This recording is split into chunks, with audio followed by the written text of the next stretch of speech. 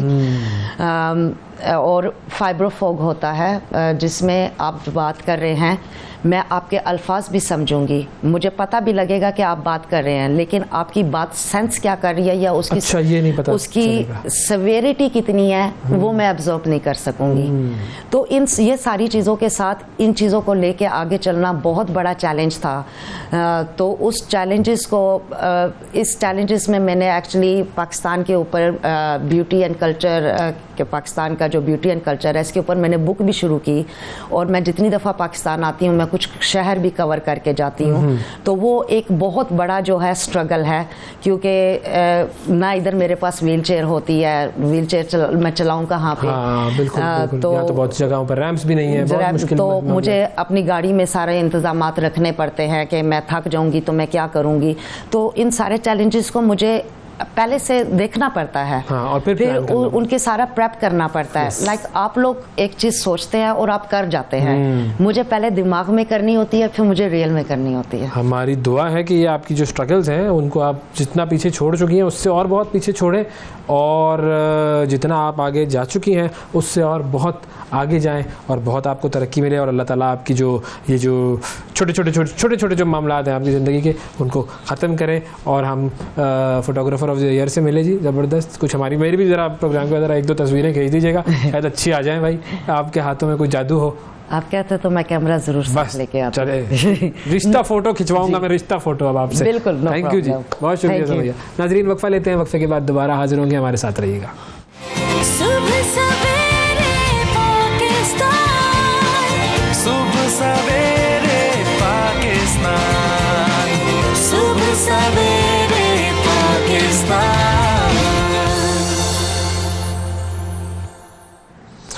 Welcome back جی. اب بات کرتے ہیں شاعر مشرق علامہ اقبال کی. مضطرب روح کے مالک, تخیل کی غیر معمولی وسعت کے حامل اور تاریخ کا گہرا ادراک رکھنے والے علامہ اقبال, جن کا آج یوم پیدائش ہے, جنہوں نے کہا تھا کہ خودی کو کر بلند اتنا کہ ہر تقدیر سے پہلے خدا بندے سے خود پوچھے بتا تیری رضا کیا ہے. فون کالز ہم آپ کی لیں گے اور آپ سے بھی بات کریں گے. اقبال کا کون سا شعر ایسا ہے جو کہ آپ کو لگتا ہے کہ آپ کے دل کے قریب ہے؟ ویسے تو اقبال کی ہر بات ایسی ہے کہ جو کہ واقعی سونے کے حروف سے لکھی جانے کے قابل ہے. مسلمانوں کو, نوجوانوں کو شاہین کے استعارے میں انہوں نے سمویا. عشق کی عقل پر برتری کا بار بار ذکر کیا. احساس کمتری کو ختم کرنے کے لیے انہوں نے خودی کا ایک طاقتور سبق دیا, اور خودی کا یہ سبق ان کی شاعری میں ہمیں بار بار نظر آتا رہا. تو راز کن فکاں ہے اپنی آنکھوں پر عیاں ہو جا, تو راز کن فکاں ہے اپنی آنکھوں پر عیاں ہو جا, خودی کا رازداں ہو جا, خدا کا ترجمہ ہو جا. خدا کا ترجمہ وہ شخص ہوتا ہے, وہ ترجمان ہوتا ہے خدا کا, جو کہ خودی کا رازدان ہوتا ہے. خودی وہ بحر ہے کہ جس کا کوئی کنارہ نہیں, تو آب جو اسے سمجھا اگر تو چارہ نہیں. فاطمہ صاحبہ ہیں جی, کشمیر سے ہمارے ساتھ موجود ہیں. السلام علیکم. السلام علیکم. وعلیکم السلام. جی فرمائیے جی, علامہ اقبال پڑھ لیا آپ نے اقبال کو؟ جی بالکل. آج اقبال کے پر میں کچھ باتیں عرض کرنا چاہوں. فرمائیے بالکل, آپ کے لیے تو شعر ہے کہ زمانہ اب بھی نہیں جس کے سوز سے فارغ, میں جانتا ہوں وہ آتش تیرے وجود میں ہے. بالکل, واہ. تیری زبان نہ جنیوا میں ہے نہ لندن میں, فرم کی رگے جہاں یہود میں ہے. پنجائیہ